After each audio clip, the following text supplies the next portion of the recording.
신앙생활에 있어서 정말 중요한 것을 하나를 꼽으라고 하면 그것은 순종하는 삶이라고 할 것입니다. 하나님 말씀을 많이 알고 또 성령님의 음성을 잘 듣는다고 해도 순종하지 않으면 신앙은 자라지 않습니다. 꽝입니다. 우리가 꼭 기억해야 될 것은요, 신앙생활은 내가 얼마나 하나님을 많이 아느냐, 그리고 얼마나 내가 성경에 관한 얘기를 유창하게 잘할 수 있냐, 이게 관건이 아닙니다. 얼마나 하나님 말씀에 순종하고 있는가 하는 것이 관건입니다. 예를 들어 보겠습니다. 기도가 무엇인지, 응답은 어떻게 받는지, 기도가 신앙생활에 얼마나 중요한지를 잘 알고 있는 사람이 있습니다. 그런데 이 사람은 실제로 기도는 하질 않아요.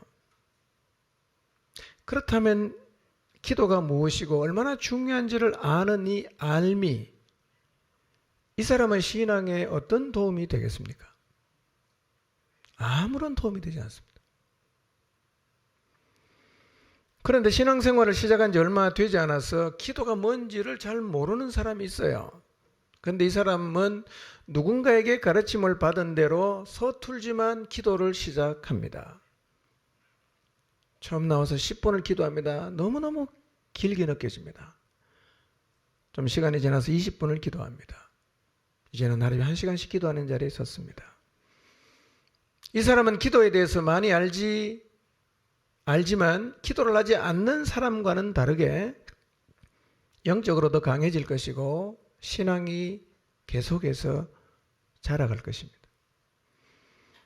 또 하나 예를 더 들어보겠습니다. 성도의 모임이 얼마나 중요한지를 아는 사람이 있습니다. 그런데 이 사람은 실제로 모이는 자리에는 거의 나오지 않습니다. 그렇다면 모임이 중요한지를 아는 이 사람의 알미, 그래서 신앙에 무슨 도움이 되겠어요?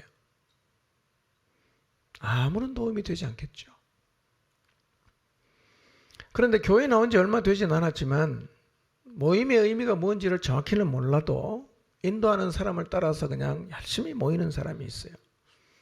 알미 부족하지만 이 사람은 모임을 통해서 영적인 자양분을 받게 될 것이고 모임을 통해서 지체들과 연결이 될 것이고 동시에 믿음이 계속해서 자랄 것입니다.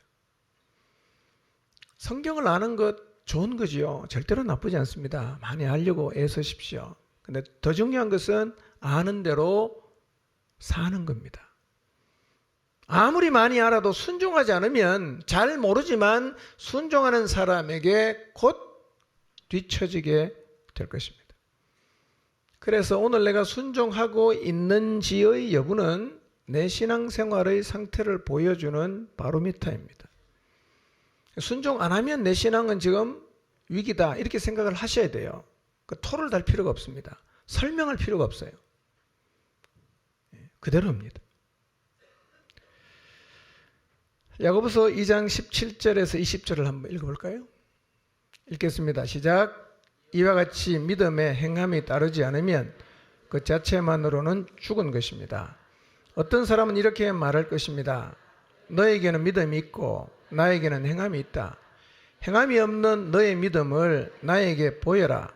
그리하면 나는 행함으로 나의 믿음을 너에게 보이겠다. 그대는 하나님께서 한 분이심을 믿고 있습니다. 잘하는 일입니다. 그런데 귀신들도 그렇게 믿고 떱니다. 아, 어리석은 사람이여. 그대는 행함이 없는 믿음은 쓸모가 없다는 것을 알고 싶습니까? 그랬어요. 순종이 없는 믿음, 행동이 없는 믿음은 죽은 거예요. 아무런 쓸모가 없습니다. 만약에 오늘 나의 삶에 순종이 없으면 변명하려고 하지 말고 설명하려고 하지 마십시오. 그냥 그게 내 모습 그대로입니다. 내 믿음의 상태가 심각하구나. 그렇게 빨리 인정하고 인식해야 됩니다. 그래서 야고보서 기자가 말하지 않습니까? 하나님이 한 분이신 걸 아시나요? 아신다고요? 귀신도 아는데요? 이렇게 얘기하는 거예요. 그 정도는 귀신도 안다는 거예요. 귀신이 하나님 말씀 순종합니까? 안 하죠.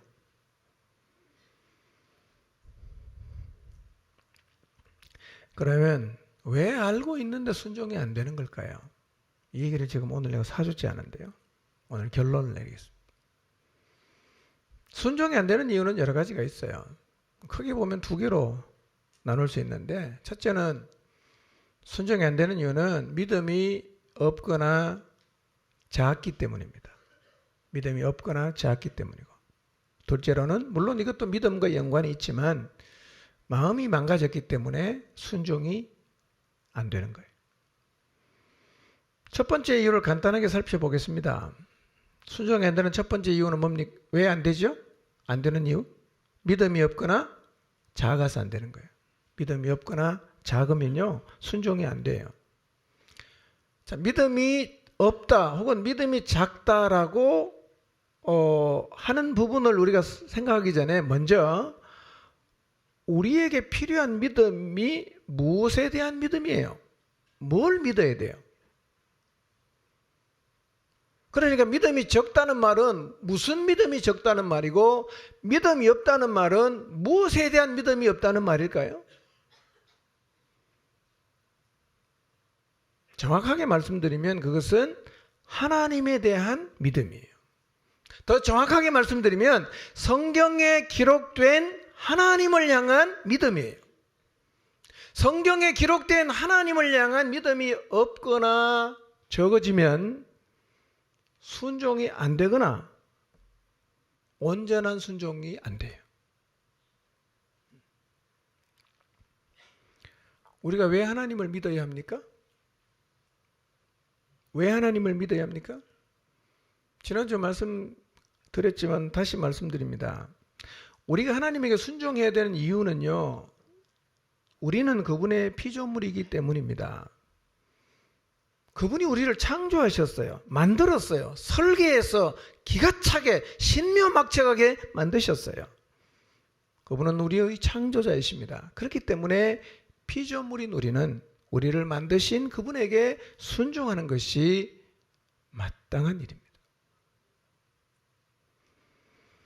생각해 보십시오. 인간은 원래 존재하지 않았어요. 없었어요. 그런데 영원전에 하신 계획을 따라서 하나님이 흙으로 사람을 만드셨어요. 그런데 그 만드신 과정을 살펴보면 하나님 인간을 얼마나 사랑하고 배려하셨는지를 알 수가 있어요. 하나님이 세상을 만드실 때 아무 생각 없이 닥치는 대로 만든 게 아니라 천지 만물을 창조하실 때도 맨 마지막에 만들 자신의 형상을 닮은 인간을 염두에 두시고 그 인간이 생존하고 이 땅을 평안하게 살아가는 데 필요한 모든 것을 미리 하나씩 만드셨어요. 그래서 하나님은 사람을 만들기 전에 천지 만물을 만드시면서도 굉장히 좋아하셨어요. 왜 좋아하셨냐?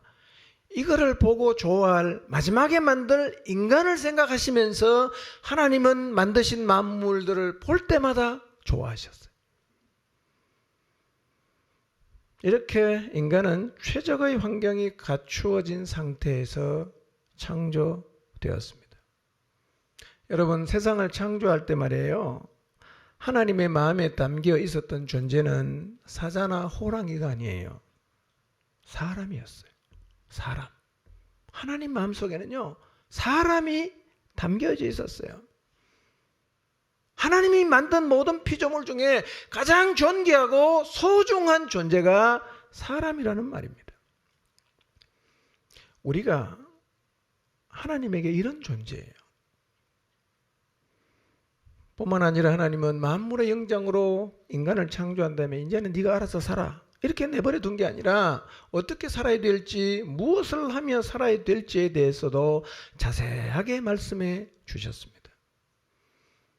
하나님의 모든 말씀에는 기본적으로 인간을 향한 깊은 배려와 사랑이 담겨져 있습니다. 그래서 인간이 하나님에게 순종하는 것은 우선 마땅한 길이기도 하지만 사실은 그것이야말로 최선의 길입니다.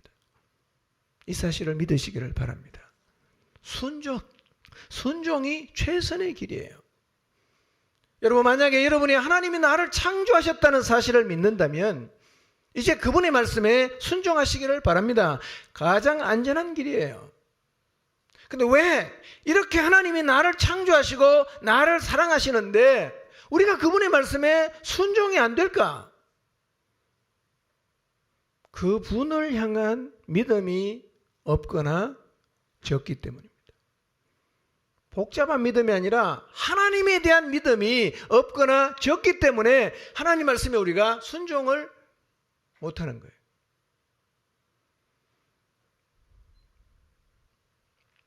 그래서 순종이 안 되면 일단 어디에 문제가 있어요? 내 믿음에 문제가 있어요. 이거를 인지를 하셔야 돼요. 아, 순종이 안 된다. 내가 믿음이 없구나. 이걸 빨리 깨달아야 돼요. 이게 정직한 것입니다. 주로 순종이 안 하는 사람은 우깁니다. 순종을 안 하면서도 사실은 이런 이유 때문에 안 할 뿐이지 나는 하나님을 믿는다고 그렇게 많이 변명을 하는데요. 다 소용없습니다. 하나님을 믿는데 순종 안 하는 것은 기적 같은 일입니다. 그런 일은 잘 안 일어난다는 거죠. 기적이 늘 일어납니까? 우기지 말란 말이에요. 정직해야 됩니다. 아, 내가 믿음이 없구나.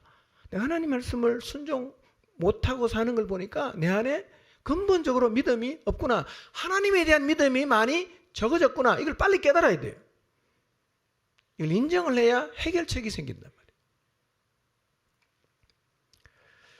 근데 성경에는요, 믿음이 아예 없는 것에 대해서도 말씀을 하시는데 믿음이 적은 것에 대해서도 많이 말씀을 하고 있어요. 믿음이 적은 것. 특히 예수님은 제자들과 같이 지내면서요, 제자들이 믿음이 적은 것을 책망하신 적이 여러 번 있었어요. 믿음이 적다는 얘기는 어떤 의미일까요? 우리가 믿음을 잃어버릴 수 있다는 얘기죠. 그렇죠? 많았는데 적어질 수 있어요.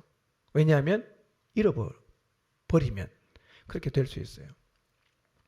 기본적으로 믿음은 현재형이에요. 그래서 어제와 오늘 내 믿음의 크기와 상태는 다를 수가 있습니다. 어제는 하늘을 찌를 수 있지만 오늘은 지하 10층까지 내려갈 수도 있겠죠. 근데 하루 만에 하늘에서 지하 10층까지 내려가는 사람은 좀 문제가 심각한 사람이에요. 그 정도로 왔다 갔다 하진 않아요.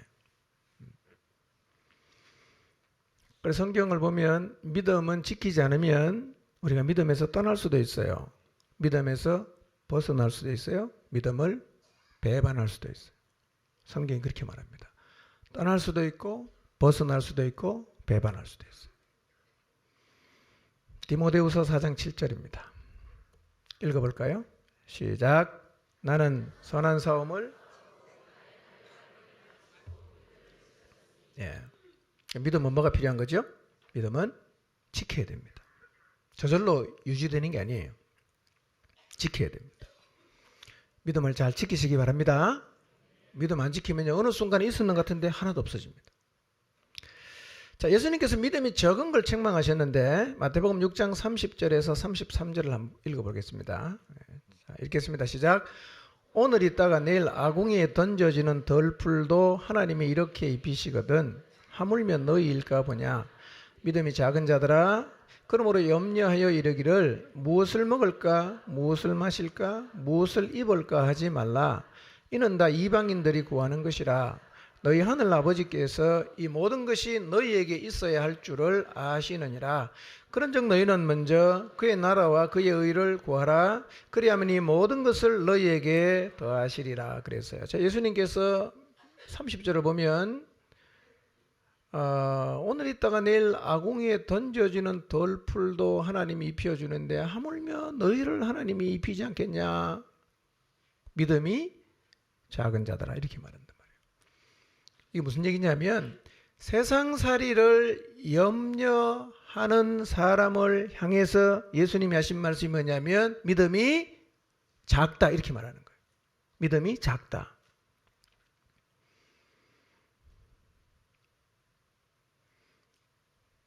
믿음이 작아지면 하나님을 신뢰할 수 없겠죠. 그럼 예수님께서 뭘 보시고 이 사람들을 향해서 믿음이 작아졌다고 말씀하셨습니까? 6장 25절부터 쭉 읽어보면요. 먹을 것, 입을 것, 마실 것 때문에 뭐 하지 마라? 염려하지 말라는 거예요. 만약에 염려를 하면 믿음이 어떤 상태입니까? 작은 상태예요. 좀 쉽게 설명하겠습니다. 오늘날 우리가 이 세상을 사는 동안 먹고 사는 것 때문에 머리 싸매고 염려하면 그 상태는 믿음이 어떤 상태입니까? 작아진 상태예요. 믿음이 작아진 상태예요. 자, 그러면 믿음이 작아져서 먹고 사는 거를 막 걱정하고 염려하고 머리를 싸매면 어떤 하나님 말씀에 순종이 안 될까요? 너희는 먼저 그의 나라와 의를 구하라고 말씀하셨는데 먹고 사는 것 때문에 머리를 싸매고 걱정하다 보면 이 말씀에 순종이 안 되는 거예요. 먹고 사는 걸 해결해야 되니까. 그래서 예수님께서 말씀하시잖아요. 먹는 거 마시는 거 걱정하는 거는 누가 하는 거다? 그거 다 이방인들이 하는 거지. 내가 너희들의 아버지인데 왜 니네가 그걸 걱정하냐? 걱정하지 말고 너희는 이 땅에 사는 동안에도 뭐 하며 살아라? 먼저 그의 나라와 의를 구하며 살아라고 말씀하셨는데 믿음이 작아지면 어떻게 됩니까? 이 말씀에 순종이 안 돼요. 먼저 하나님의 나라와 의를 구하려고 하니까 먹고 살아야 되잖아. 그러니까 이 말씀에 순종이 자꾸 안 되고 어디에 포커스가 맞춰집니까? 먹고 사는데 자꾸 포커스가 맞춰지게 된단 말이에요. 그러니 세상살이를 염려하면서 하나님의 나라와 의를 구하지 못하고 있다면 지금 내 믿음의 상태는 어떤 상태입니까? 작아진 상태예요. 작아진 상태. 이거 온풍기를 좀 꺼주실래요? 아, 껐어요? 성경의 열기인가 이게? 네. 여러분, 예수님이 원하는 수준의 믿음이 뭐냐면요. 먹고 사는 거는 하나님께 맡기고 이 땅에 사는 동안 뭐 하며 살아라? 하나님의 나라와 의를 구하며 살라. 이 말은 직장을 다 집어치우고 기도만 하라 이 말이 아닙니다. 직장 열심히 다니세요. 일 열심히 하세요. 근데 열심히 하지만 우리의 마음속에서 늘 먼저 해야 될 일이 뭡니까? 하나님의 나라와 의를 구하는 일을 먼저 하고 살아야 된다는 얘기입니다. 예.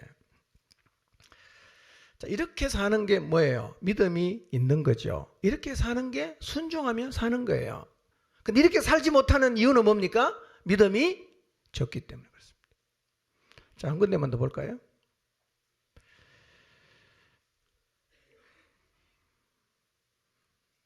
마태복음 8장 24절에서 26절입니다. 읽어보겠습니다. 시작. 바다에 큰 노을이 일어나 배가 물결에 덮이게 되었으되 예수께서는 주무시는지라. 그 제자들이 나와 깨우며 이르되 주여 구원하소서 우리가 죽겠나이다. 예수께서 이르시되 어찌하여 무서워하느냐 믿음이 작은 자들아 하시고 곧 일어나사 바람과 바다를 꾸짖으시니 아주 잔잔하게 되거늘 그랬어요.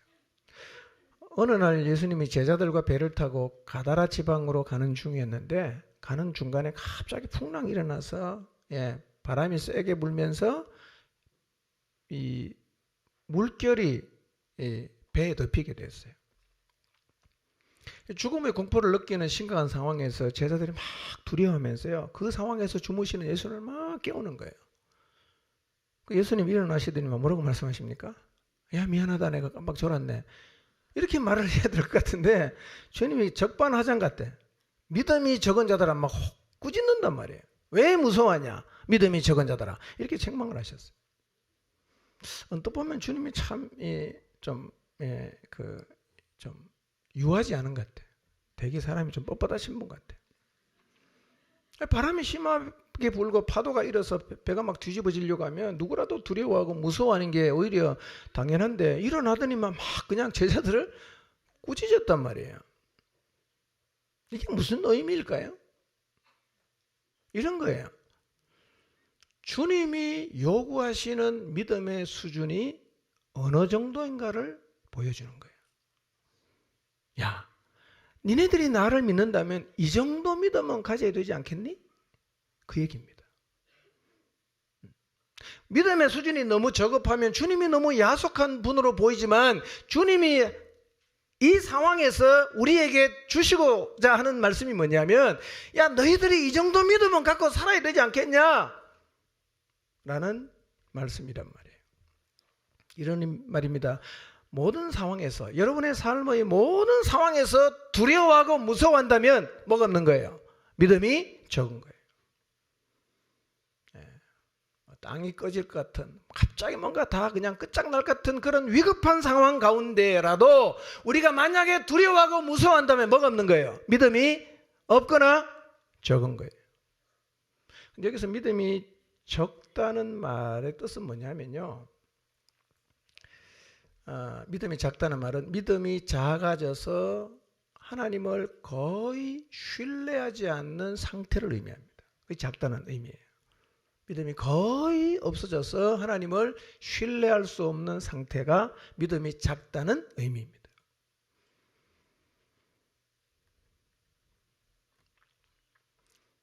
자, 그래서 상황이 힘들 때마다 두려워하고 상황이 힘들 때마다 무서워하면, 그래서 무서워하게 된다면 모든 상황에서 하나님 말씀에 순종하는 게 불가능해집니다. 그래서 믿음이 없거나 적으면 뭐가 안 되게요? 자동적으로 순종을 못하게 됩니다. 자, 두 번째, 순종이 안 되는 이유 뭐죠? 우리 마음이 망가져서 그래요. 마음이 망가졌습니다. 그러니까 순종이 안 되는 두 번째 이유가 우리의 마음의 문제이기 때문에, 순종이 안 될 때 이유를 어디에서 찾아야 돼요? 내 마음에서 찾아야 됩니다. 자꾸 딴 데 가서 찾으려고 하면 안 돼요. 예. 목장에 문제가 있다고 말하지 마세요. 내가 순종 안 되는 문제가 원인이 목장에 있다고 말하면 안 돼요. 내가 순종할 수 없는 이유가 우리 가족 때문에 안 된다, 그렇게 말씀하시면 안 돼요. 순종이 안 되는 이유는 뭐예요? 내 마음에 있는 거예요.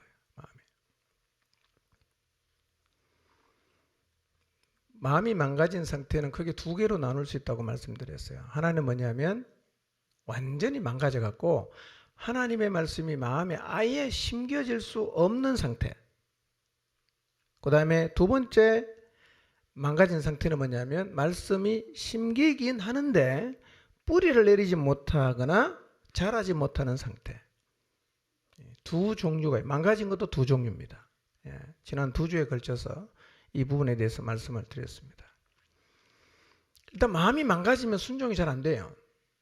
그러니까 순종의 자리에 서려고 하면 망가진 마음을 다시 기경을 해야 됩니다.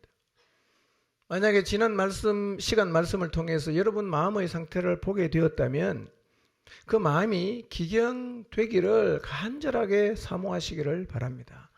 내 마음이 망가졌구나, 이걸 아는 상태로 그냥 넘어가지 마시고 그 마음을 기경하는 자리에 서게 되시기를 바랍니다. 오랫동안 저의 고민이 그거였어요. 이 본문 말씀을 읽을 때마다 이 마음이 기경하는 게 과연 가능한가? 이 마음에 문제가 생기면 결실이 안 되고 마음에 문제가 생기면 순종도 안 되는데 이 마음 그럼 어떻게 해야 되는가 도대체? 해결책이 있는가? 수십 년에 걸쳐서 마음에 생긴 돌들 가시덤불, 이게 과연 제거될 수 있을까? 근데 이제는 그것이 가능하다는 사실을 깨닫습니다. 마음이 기경되는 일은 가능합니다. 우리의 망가진 마음을 기경하는 방법은 뭐라 그랬죠? 하나님을 깊이 만나는 거예요. 하나님을 깊이 만나면 돼요. 하나님을 깊이 만나면 마음에서 불신의 돌 다 사라집니다. 하나님을 깊이 만나서 하나님의 사랑을 깨달으면 세상의 염려가 사라지고 세상을 사랑하는 마음이 하나님을 사랑하는 마음으로 바뀌어져서 마음속에 울창해져버린 가시덤불이 뿌리째 다 뽑힐 수 있습니다. 마음이 기경되는 것이 순종의 출발이에요. 이게 안 되면 계속 우리는 순종의 자리에 서지 못할 수가 있습니다. 그래서 우리는 지난 목요일부터 다음 주 화요일까지 하나님의 말씀이 뿌리를 내릴 수 없을 정도로 망가진 우리의 마음을 기경하기 위해서 계속 기도하고 있습니다. 여러분, 사모하는 마음으로 나오시길 바랍니다. 하나님을 간절히 사모하십시오. 주님, 저를 좀 만나 주십시오. 그렇게 나가서 그분에게 집중해서 내 안에 계신 그분을 기억하면서 기도한다면 반드시 하나님을 깊이 만나게 될 것입니다. 늘 기억하십시오. 성령님은 내 안에 계세요. 내 안에 계십니다. 대화가 돼요. 내 안에 여기 와 계시기 때문에 그분은 언제라도 역사하실 수가 있습니다. 그래서 이번 기도회를 통해서 우리의 마음에 있는 돌과 가시덤불뿐만 아니라 망가진 우리의 마음속에 사단이 자리 잡게 한 나쁜 습관들도 정리가 되는 그런 역사가 있기를 간절히 기도하고 있습니다. 기도회는 화요일로 끝나겠지만 수련회가 주제가 뭐지요? 생명력을 주소서. 연관이 있는 말씀이죠. 수련회를 준비하는 기도 시간에도 계속 주님 깊이 만나기를 사모함으로 기도하시기를 바랍니다. 그리고 정말 주님을 깊이 만나서 여러분의 마음속에 있는 이 불신의 돌들, 가시덤불 다 제거되는 그런 하나님의 놀라운 은총을 입게 되시기를 바랍니다. 여러분, 우리가 하나님을 만나서요, 마음이 기경이 되면, 좋은 마음이 되면 우리의 태도가 이렇게 바뀌어요. 자, 15절을 다시 한번 읽어볼까요? 누가복음 8장 15절 시작.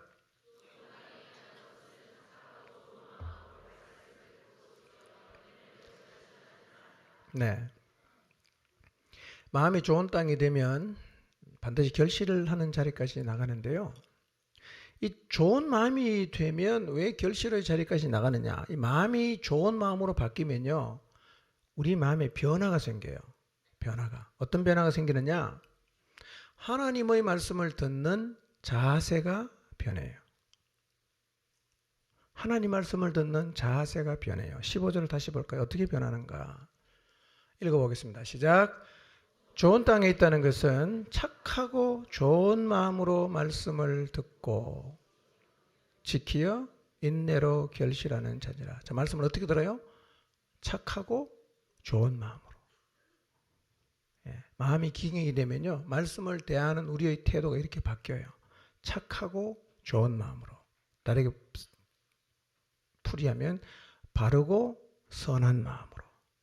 그렇게도 번역할 수 있어요. 자, 하나님 말씀을 착하고 좋은 마음으로 듣는다는 의미가 뭘까요? 여러분, 하나님 말씀을 어떻게 듣고 계세요? 착하고 바르고 선한 마음으로 듣고 계시나요?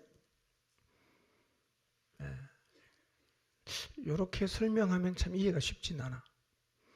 근데 반대 개념을 생각해 보면 이 의미가 매우 선명해질 수 있어요. 착하고 좋은 마음으로 듣는 것의 반대가 뭐냐? 마음이 망가진 사람은 하나님 말씀을 착하고 선한 마음으로 듣질 않습니다. 악하고 삐뚤어진 마음으로 들어요. 그래서 마음이 망가진 사람은 하나님 말씀을 어떻게 듣냐? 계산하면서 들어요. 비판적으로 듣습니다. 판단하며 듣습니다. 불신하는 마음으로 들어요. 자세가 벌써 달라요. 이런 마음의 자세로 하나님 말씀을 들으면 들은 말씀이 마음에 잘 남지도 않을 뿐 아니라 설령 남아있다고 해도 이 말씀이 마음에 뿌리를 못 내립니다. 그리고 곧 질식해 버립니다.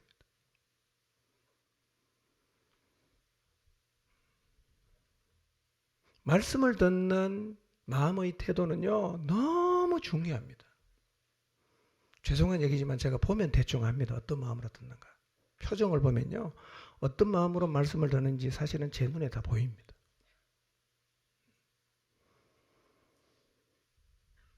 여러분, 만약에 정말 결실하고 싶다면, 하나님 말씀에 순종하고 싶다면 하나님 말씀은 착하고 선한 마음으로 받으셔야 합니다.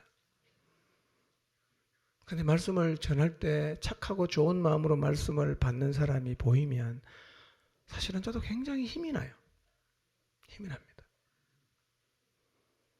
만약에 여기 있는 모든 분들이 악하고 삐뚤어진 마음으로 저를 쳐다보고 있으면요, 아마 제가 설교를 굉장히 힘들 거예요. 얼마 안 가서 제가 고만하겠다고 말할 수도 있어요.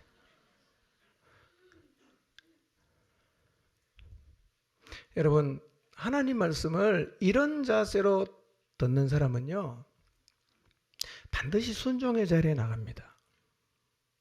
순종의 자리에 나가서 그 다음에 뭐도 할 수 있냐면 그 말씀을 붙잡고 인내도 할 수 있습니다. 그래서 이 사람은 마침내 결실하는 자리까지 나가요.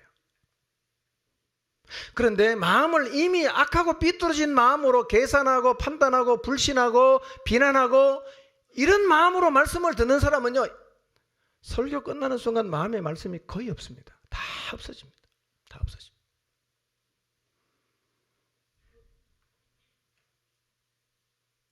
나는 어떤 마음으로 말씀을 듣고 있는가를 한번 생각해 보시기를 바랍니다. 나는 어떤 마음으로 말씀을 듣는가? 여러분, 결실을 하려고 하면 말씀을 듣는 마음이 바뀌어야 됩니다. 성경 말씀 그대로입니다. 착하고 좋은 마음으로 말씀을 들어야 지킬 수 있고 인내할 수 있고 마침내 결실을 맺는 자리까지 나갈 수가 있습니다.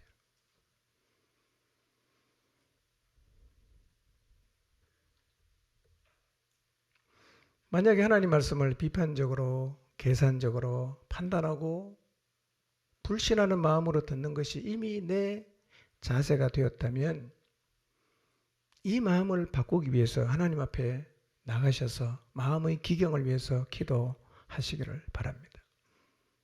하나님 깊이 만나면요, 이 마음의 자세가 바뀝니다. 바뀌어요. 모든 경계를 다 내려놓고 불신을 다 내려놓고 판단을 보류하고 하나님 말씀을 그대로 받아들이는 이 자리에 서는 것이 은혜입니다.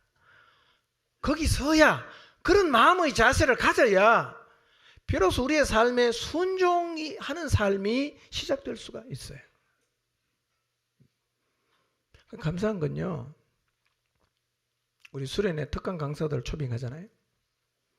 특강 강사들이 와서 한결같이 하는 얘기가 뭐냐면, 이렇게 말씀을 잘 듣는 교회는 자기가 별로 본 적이 없대요. 빨려 들어갈 것 같아요. 너무 잘 들어갔고. 예. 그럼 순종을 잘 해야 되는데.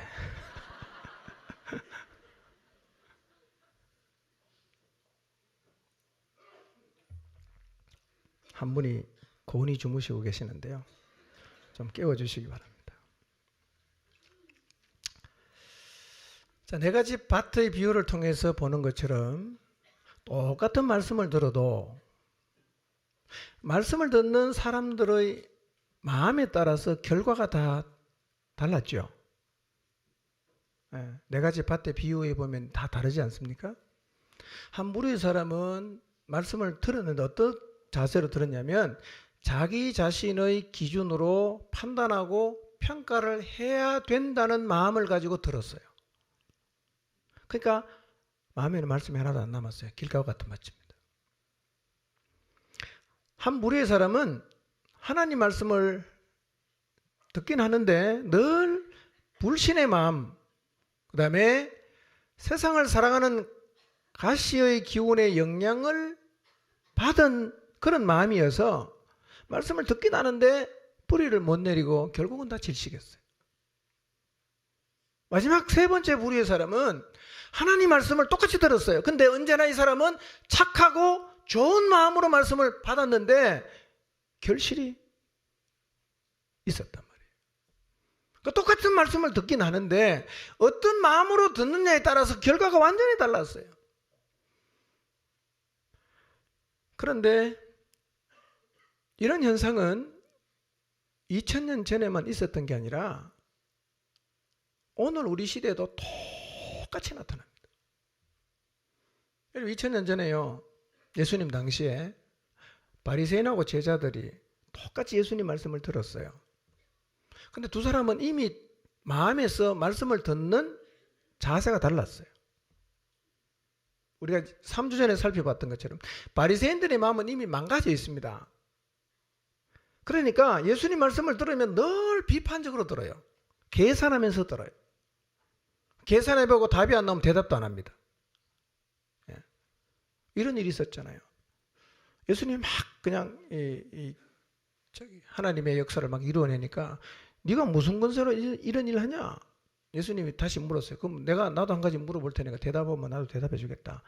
요한의 침례가 하늘로서 왔냐 땅으로 왔냐? 계산 딱 해보더니만 둘 다 대답 못 하겠거든. 대답 안 했어요.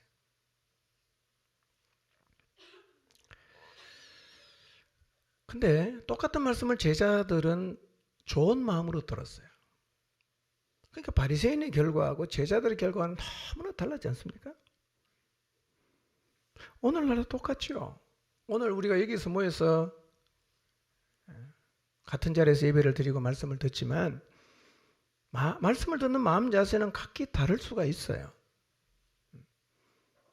듣는 마음이 어떠냐에 따라서 결실도 그대로 이렇게 이어져 가게 되는 겁니다. 만약에 여러분이 하나님 말씀을 많이 듣는데 순종의 자리에 나가지 못한다면 무엇부터 살펴봐야 되느냐면 말씀을 듣는 마음의 태도부터 살펴봐야 됩니다. 말씀을 어떻게 들어야 됩니까? 착하고 좋은 마음으로 들어야 됩니다. 그래야 지킬 수 있어요. 그래야 인내할 수 있어요. 그래야 결실할 수 있습니다. 그러면 왜 사람들의 겉모양은 비슷한데 왜 사람들마다 말씀을 듣는 자세가 다 다를까요? 근데 이미 말씀드린 것처럼 우리 마음을 사탄이 망가뜨려서 그렇습니다. 그게 망가진 거예요, 벌써. 예. 착하고 좋은 마음으로 말씀을 듣지 못하는 자체가 마음이 망가졌기 때문에 그렇습니다. 자, 성경 읽어볼까요? 마태복음 11장 25절 26절. 예수님께서요, 사단에 의해서 망가진 마음의 특징을 이렇게 표현했어요. 자, 읽어보겠습니다. 시작.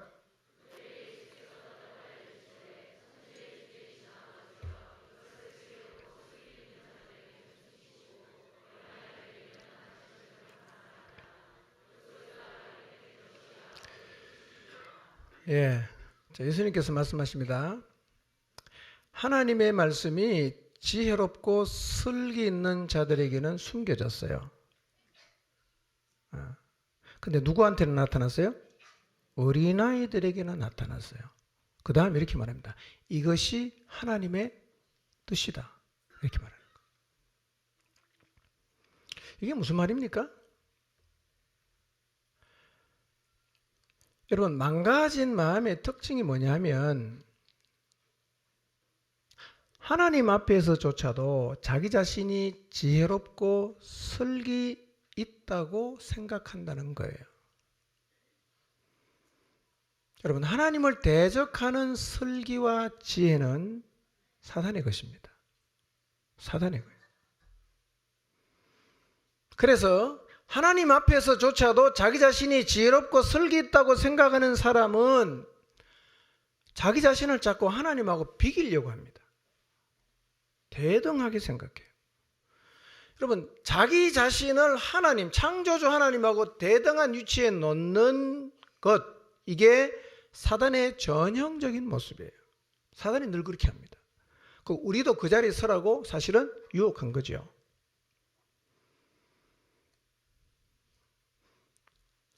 우리 자신을 하나님하고 비기겠다고 하는 이 생각 자체가 누구 거예요? 이게 사탄적입니다.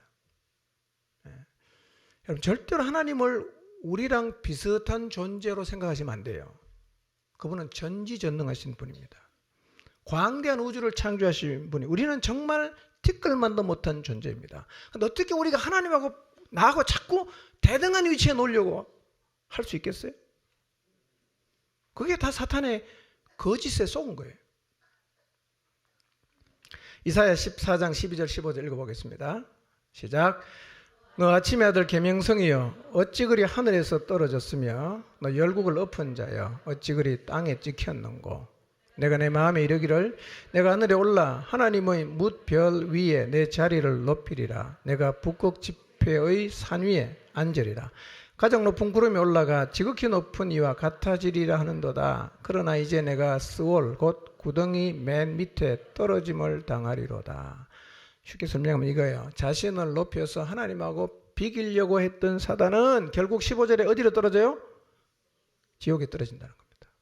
마지막 날 이 하나님을 배반한 사단과 그의 모든 졸개들은 지옥에 다 떨어집니다. 우리도 언젠가는 그걸 보겠죠. 그렇죠? 네, 조금 저편에 건너가서 보게 될 겁니다.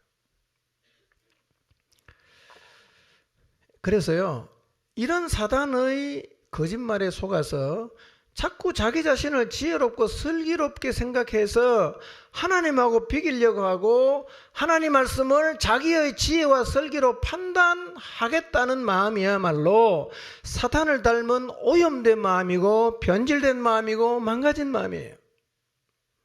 우리 마음이 이러하지 않는지 우리는 늘 돌아가 보아야 합니다. 꼭 기억하십시오. 우리는 절대로 하나님하고 견줄 수 있는 존재가 아닙니다. 아니에요. 그래서 우리가 착하고 좋은 마음으로 하나님 말씀을 받으려고 하면, 그래서 순종하는 자리에 서려고 하면 이 좋은 마음을 가져야 되는데요. 이 좋은 마음이 어떤 마음일까? 좋은 마음은 이런 마음이에요. 마가복음 10장 13절에서 16절을 보겠습니다. 이게 좋은 마음입니다. 읽어볼까요? 시작. 사람들이 예수께서 만져주심을 바라고 어린아이들을 데리고 오매 제자들이 꾸짖거늘 예수께서 보시고 노하시어 이르시되 어린아이들이 내게 오는 것을 용납하고 금하지 말라. 내가 진실로 너희에게 이르노니 누구든지 하나님의 나라를 어린아이와 같이 받들지 않는 자는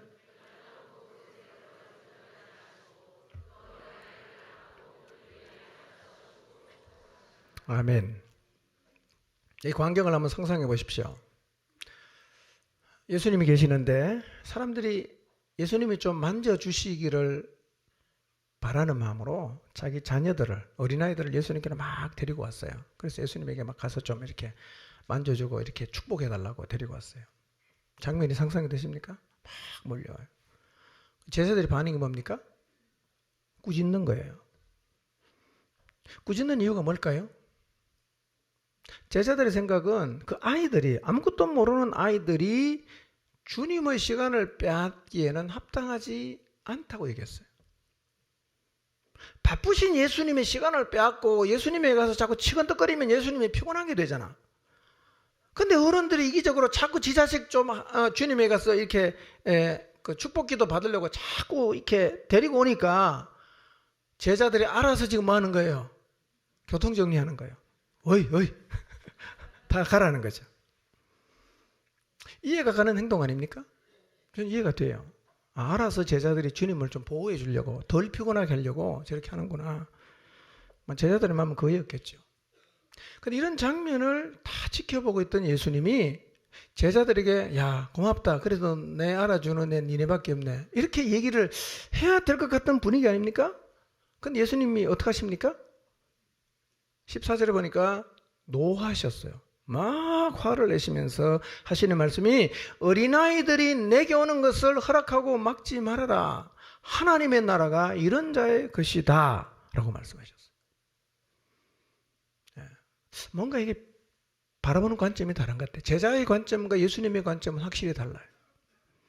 풍랑이 있는 바닷가에서도 그랬지만 먹고 마시는 거 걱정하지 말고 하나님의 나라와 의를 구하라는 말씀에서도 그랬지만 주님의 수준하고 우리의 수준은 좀 많이 다른 것 같아. 우리가 주님에 계속 배워야 됩니다. 이게 주님의 관점이구나. 이게 주님의 수준이구나. 계속 배워야 돼요. 그리고 15절에서 예수님께서 계속 말씀하셨습니다. 내가 진실로 너희에게 이른다. 이 말은 내가 지금 하는 얘기가 가벼운 얘기가 아니라는 거예요. 매우 중요한 얘기다. 엄숙한 어조로 주님 말씀하시는 거예요. 내가 진실로 너에게 말한다. 그 다음 하시는 얘기 뭡니까?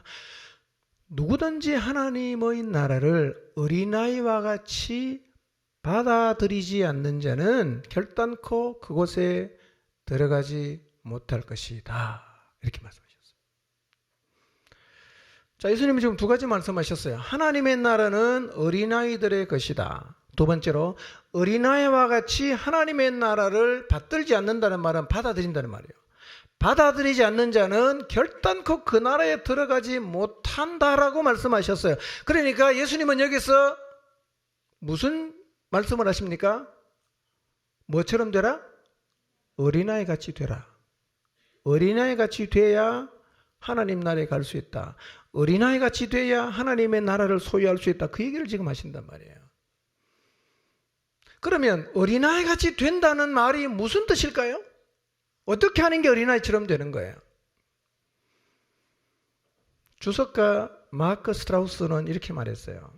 여기에서 어린아이 같이 된다는 의미가 순진하거나 온유하거나 순수한 것을 의미하는 것이 아니라는 거예요.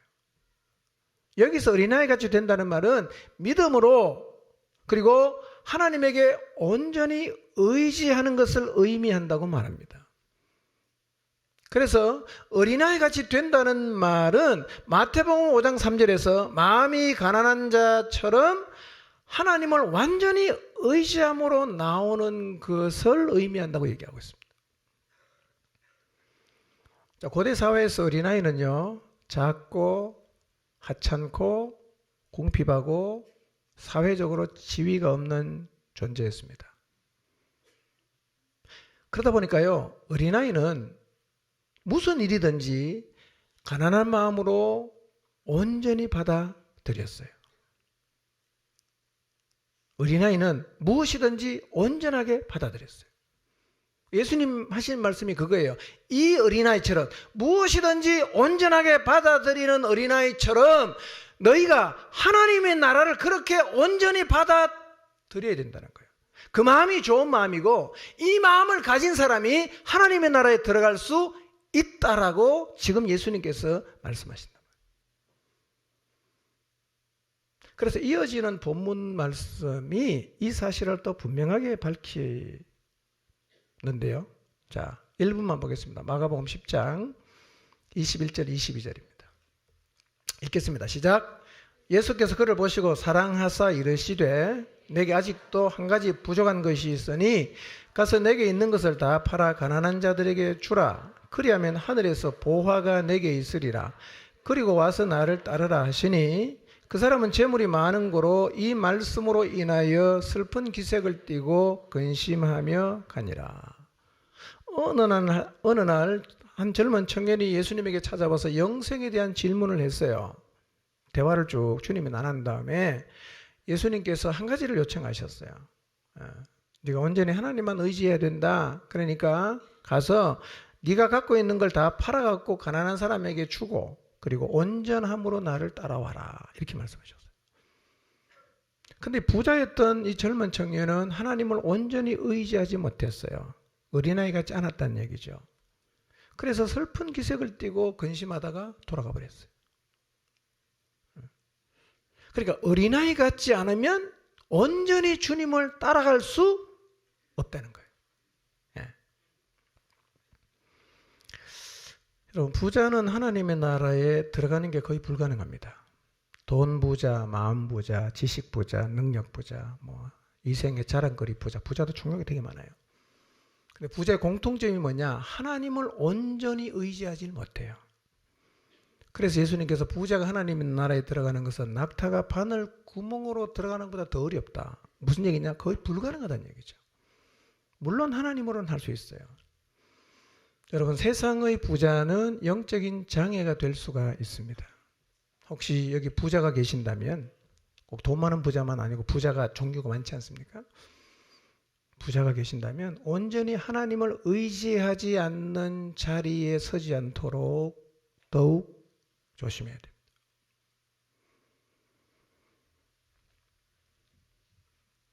그러니까 어린아이처럼 되라는 말은 어린아이가 무엇이든지 온전히 의지하고 받아들인 것처럼 우리도 하나님의 나라를 그렇게 어린아이처럼 온전히 의지하고 받아들여야 된다는 말입니다. 이 마음을 가져야 돼요. 그런데 사람들이요, 어른이 되어가면서 아이에서 어른이 되어가면서 하나님만을 온전히 의지하고 하나님 말씀만 온전히 받아들이는 마음을 잃어버린단 말이에요. 이게 마음이 망가지는 거예요. 온전히 하나님을 의지하는 마음을 잃어버려요. 이렇게 마음이 자꾸 망가지다 보면 하나님 앞에서 자기 스스로를 지혜롭고 설기 있다고 여기기도 하고, 그래서 감히 하나님을 판단하고 비판하고 불신하는 자리까지도 나간다는 거예요. 뭐가 된 거예요? 어른이 되면서 복잡한 잡동사니들이 들어오면서 하나님을 향한 온전한 의지를 다 잃어버렸다는 거예요. 어른이 되면 그럴 가능성이 많아요. 어른이 되면. 이렇게 어른이 되면서 사람들의 마음이 망가집니다. 어른이 되면서 자꾸 오염이 된다 말이에요. 그래서 이 모든 것을 아시는 하나님, 예수님께서 만져주심을 바라고 찾아온 어린아이를 통해서 이 사실, 하나님을 온전히 의지하는 어린아이처럼 되어야 한다라는 사실을 강조하고 교훈하시는 거예요. 이처럼 되어야 된다. 이 어린아이처럼 되어야 된다. 하나님의 나라는 이런 사람의 것이다 라고 예수님께서 말씀하시는 거예요. 여러분, 세상을 살다 보면 어린아이 같은 마음 상태가 변질되기 쉽고 망가지기가 쉬워요. 왜냐하면 인생을 살다 보면 가지는 게 많아지잖아요. 경험이 많아지잖아요. 배우는 게 많아지잖아. 생각이 많아지잖아. 이런 것들이 내 안에서 복잡하게 작용을 해서 어느 순간 우리의 마음 자세가 변질이 올 수가 있어요. 그래서 착하고 좋은 마음으로 말씀을 들었는데 어느 순간부터 비판적인 마음으로 말씀을 듣기를 시작하는 거예요. 착하고 좋은 마음으로 들었는데 어느 순간부터 불신의 마음을 가지고 하나님 말씀을 들을 수가 있단 말이에요. 그래서 어린아이 때는 있을 수 없었던 어른의 마음 자세가 나온단 말이에요. 이게 변질되고 망가진 거예요. 여러분, 우리가 앞으로 인생을 살다 보면 더 많은 걸 가질 수 있어요. 더 새로운 것을 배울 수도 있어요. 더 많은 경험도 할 수 있습니다. 그래서 우리가 세상에 살면서 그럼에도 불구하고 어떻게 어린아이의 상태, 하나님을 온전히 의지하고 하나님을 온전히 받아들이는 마음을 유지하느냐, 이것이 순종을 지속하는 삶을 결정하는 거예요.